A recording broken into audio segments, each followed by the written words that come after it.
Hey everyone, so I recorded, edited, and uploaded a video today. I had it up by noon. I was really proud of myself.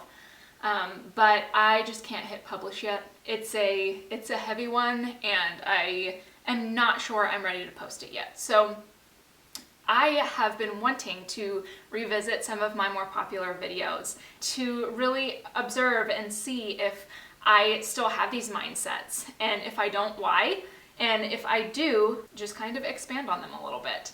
I did this for, I think, one of my first podcast episodes, which if you're not subscribed to me, go subscribe there. Links are in the description. But I ended up going back and watching the video, How to Make the Perfect Schedule, when I was kind of floundering with my time management just a couple of weeks ago. And I did everything that little 24, 25-year-old Carrie said to do. And I've been sticking to that schedule, and it's been really, really wonderful. My schedule looks a lot different now than it did when I was that age, but that's why I want to go through these videos. I'm just in a completely different stage in life, but I would say that I still live an extremely simple life. It's survival for me. It has so much to do with my recovery and just my desire to enjoy life and my attempt to enjoy life. So today I'm going to watch the 10 ways to simplify your life. At 116,000 views, I did this 3 years ago. So let's see what little 27-year-old Carrie thought about simplifying life. Number 1, make your bed in the morning. What this is gonna do is basically start your day with discipline. It's a tiny thing. You don't have to make your bed, but you're going to. And secondly, when you've taken the majority of the floor space in your room and made it pretty, you're going to want to keep the rest of your room tidy as well. Yeah, I still do that. I never enjoy doing it, but I absolutely make my bed every morning, and usually my partner helps me for that very reason. It's because it takes away so much of the just visual stimulation of just like, you know, how ugly an unmade bed is. I don't even know how to put it. It lifts my mood very easily just by making my bed. I also just remembered when I started watching this video that this was one of my most copied videos. Like, there are literally videos called 10 Ways to Simplify Your Life on YouTube that somebody made. Like, they literally just copied my video and posted it, which I remember being really frustrated about, but now I'm kind of flattered because I was right. Number 2, sit quietly, preferably in the morning. Do this by yourself. Eliminate all distractions for like 10, 20, or even 30 minutes and just listen to your thoughts. I do this every morning, and since I've been doing this, I've gotten so much more done and I've had more peace in my life. And what tends to happen is when I sit down, all of my deepest, fears and anxieties really start to come up, the things I'm really worrying about, and I am forced to sit and deal with them. And it may feel uncomfortable, but I promise if you keep doing it, it will simplify your thoughts and therefore your life. Yeah, oh my gosh, that's so true. Now up to this point, I had constantly had quiet times in the morning, but I wasn't talking about quiet times or devotions here, obviously. I was talking about literally just sitting still. I do this more in a meditative way now. So I address when thoughts come up, I just call them thoughts, and then they come and go. But here, what I was talking about was essentially just like personal inventory, just sitting and letting what I was feeling be there. I think I just addressed it a little bit more at this stage in my life, whereas right now, if it's a big enough deal, I address it generally in therapy, or just at a different time that's not sitting still in meditation. 3, adopt a capsule wardrobe.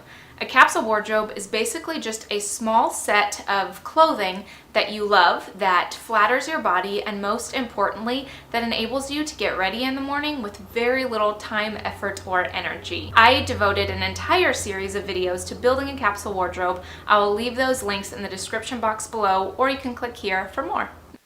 Yeah, I still have a capsule wardrobe. You all have asked me about that, and I'm going to show it to you when I get a chance, probably next week or the week after is my hope.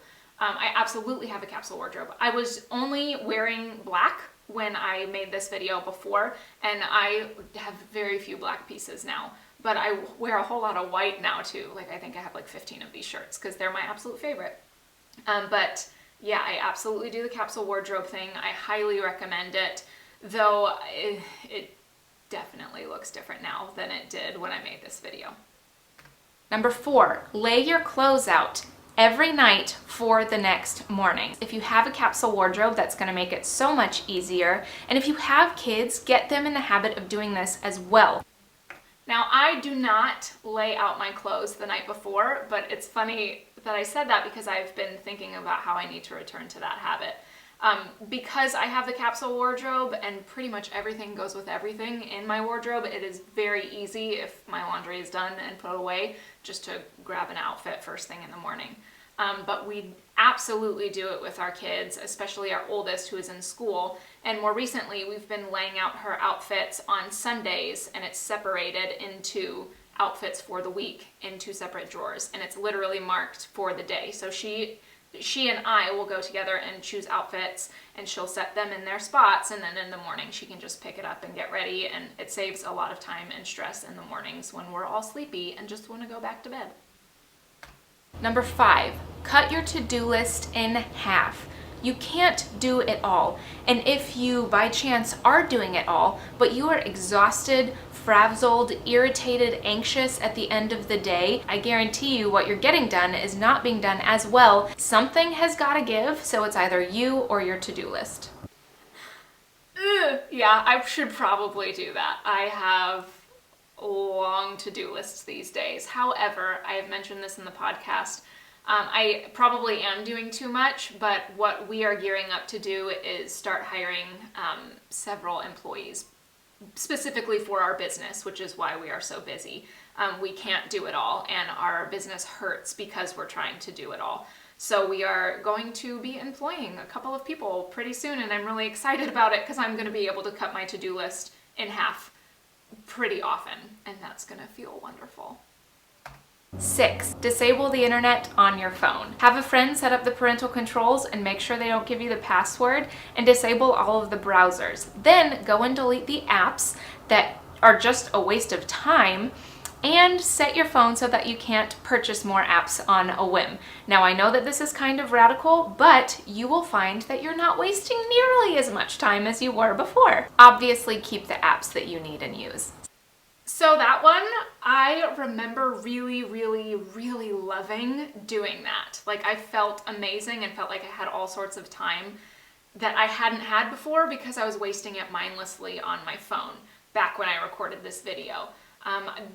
The internet and multiple apps are all on my phone now, and I have no desire to block those because I'm not on them mindlessly. Generally, it's for business. I mean, across the board. I just don't have time to sit and mindlessly scroll, and I don't really have the desire to do it either. I find that when I'm doing that, I'm generally trying to numb some sort of feeling that I don't like, or I'm just trying to like veg out. And honestly, I either don't have time for that, or I'm just so hyper aware of it that I try and carry out some self-care measures in those moments rather than just sit and scroll and kind of waste my time. It's not to say I don't do it, it's just it doesn't happen very frequently anymore. 7, give away anything and everything that no longer brings you joy.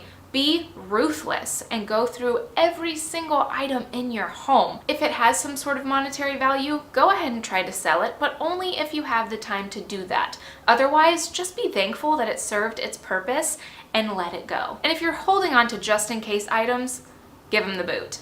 Yeah, 100%.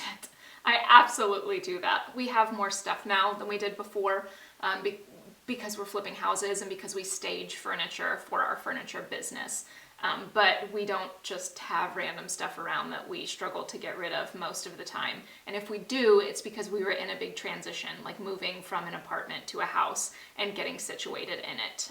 But we're usually pretty quick about noticing the clutter that builds up and dealing with it appropriately. Number 8, learn to say no. If you don't have the time, don't do it. If you don't have the energy, don't do it. If you don't have the passion, don't do it. It's going to feel selfish when you start saying no to things that you're used to saying yes to. However, once you've had a sabbatical of sorts and you've rested, you're going to have a much better perspective in where you need to be and where you don't need to be. I will give you a fair warning, this is going to make some people in your life really mad, specifically the ones who don't know how to say no themselves. But you've got to take responsibility for your own wellness, and learning to say no is one of the most important parts of taking care of yourself and simplifying your life. Yeah, oh my gosh, I'm like so proud of little 27-year-old Carrie right now. Like, that was so true. I think I was, in this stage of life, I was very much telling myself this to believe it, but I didn't believe it enough to practice it as much as I wanted to. It's hard to say no when you grow up a people pleaser and take responsibility for all of the conflicts in your life. This makes me really proud. Yeah, do that. Number 9, get on a budget. Tell every penny where to go. Write down where every penny is going. Realize that it's going to take a while for your budget to really work for you, but by utilizing this budget, you will watch your money grow, you'll stay out of or get out of debt, and you'll really be able to plan for the future. Yeah, we definitely budget, but we budget differently than we used to. I'll save that for another video. But it's interesting. It works a lot better for our family, and we make a lot more money now than we used to, which is why we budget a little differently. And number 10, live in the moment. Put your phone away. If your head is not where your body is, you need to get in the game. Wherever you are, that is where you need to be. And if you really need to be thinking about something else other than where you are, go back to number 8, learn to say no, and go from there. But stay where you are in the moment. Fair warning, this does take a very long time to master, but as you keep practicing, you will learn to appreciate every moment as it comes, and it will simplify your life. Yeah, that one's good. I would say I'm much better at that now than I was then, and it is because of the meditation that I do. It helps me just really ground myself, remind myself where I am, and let emotions and feelings and thoughts come and go, and it has been really revolutionary in helping me live in the moment. I also think living in the moment has a lot to do with just appreciating what you have and who you are, and that is hard to do. I recommend therapy if you're not there yet. Also, be patient with yourself. No one is there all of the time. So that was really interesting. That was fun to watch. Carrie was right then. I still practice those now, and that definitely is a good indicator of things that work and work well and contribute to happiness and contentment in life. So let me know if you are watching this video back in the day, if you watched it, and which of these things you do to simplify your life even today. Thanks for watching, and I'll see you all tomorrow.